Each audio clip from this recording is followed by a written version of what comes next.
Well, here we are. We're in Greenpoint Park.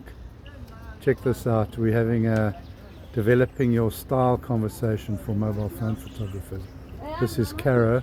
Cara's going to share, first of all, her thoughts on what does it mean to develop a style. Thanks, Jeff. Hi.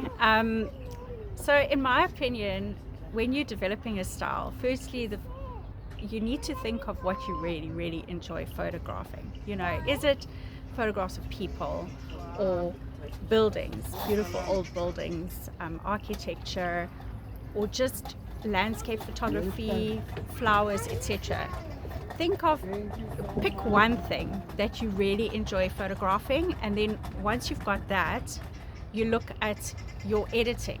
So on your phone, you've got so many powerful editing features that you can use. You can create different filters, and you can decide, for every photo that I do, I'm going to create warmth, or I'm going to make it black and white or sepia or something like that, and then use exactly the same editing settings every single time so that your photos look consistent. So you're saying it's a combination of an editing process and it's a combination of choosing some content, those two together. I think so. Now, how would you answer the question if somebody put 5 photographs up on the wall in some kind of an exhibition environment, and people came to look at those photos and they would say, "Oh, those are work by Cara," and they recognize, because of the editing process and the content, that's your work, right? So the question is, if you're the man in the street or the woman in the street and you're running around with your phone all the time,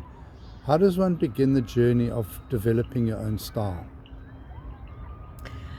That is actually a tricky question, because I don't think there's a single answer for it. But for me, I played around with photographs.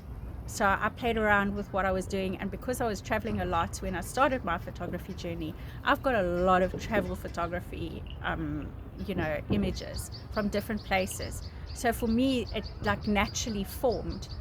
But if you are trying to get your style, what I would suggest is pick one thing that you really enjoy and focus on that and play around with it and see what works for you. And if at the end of the day you can't see a distinguished style forming, try something else. Okay, so what is your process?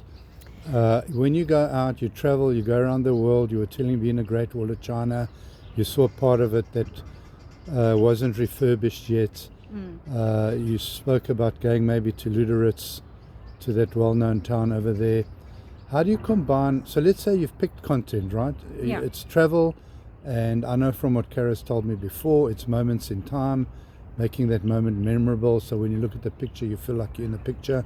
But now, so you're in some country with some relic of whatever you're looking at, and how do you set your editing process to have a consistent theme? Because you might be in Namibia, you might be in China, you might be in deep dark Africa, so you've got these different settings, but these different places. But how do you make it so that people look and it becomes identifiable?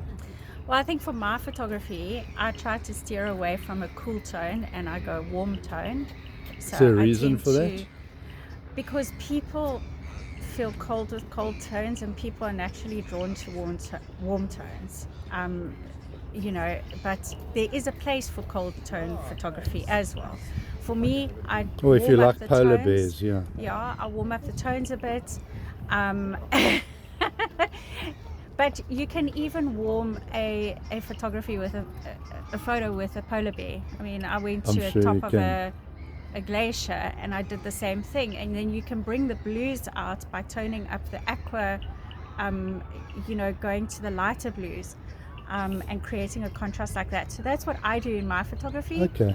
So what is your next step for the next, say, 6 months to a year to take your level, to develop your style to a level that becomes recognizable? Yeah. Do you have a plan? Is this what you're working on with your work right now, or something else? Yeah. So the first thing I've done is I've got a bucket list of photographs that I want to take, destinations. And Oh, that's just a reason to travel. well, Yes. That's just an excuse for traveling, no? Yes, it is. But it also it ties in with my travel photography theme. So I've got a bucket list of destinations, and the other thing I've been doing is studying what other photographers are doing. So doing some research on their editing processes and their style. Okay, so what is top of your bucket list to go and take a photo of, and who is the top photographer that you would suggest that our audience and our community members go take a look at? Okay, so I love Carl Gutsch. That's the second question. That's okay. But right now, the canola fields are absolutely beautiful at the moment, and I really want to go and take a drive out and try and capture that contrast between the bright yellow and the beautiful greens, because it's still beautiful and green out there. And even on a cloudy day like it is today, you can create some beautiful contrasts with those photos. Great. So do you have any final words for our members of our mobile phone community? We are photopreneur.org. If you want to find us, we do outings, we do competitions. Any final words for our friends and members?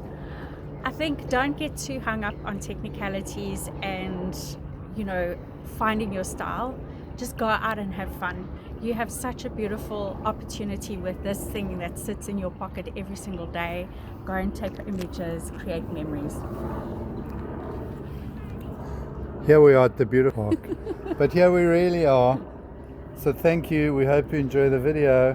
Sign up www.photopreneur.org. Outings, competitions, meet new people, learn how to use that phone. It's a dynamite package sitting in your pocket. So go for it. See you next time. Bye. Yes.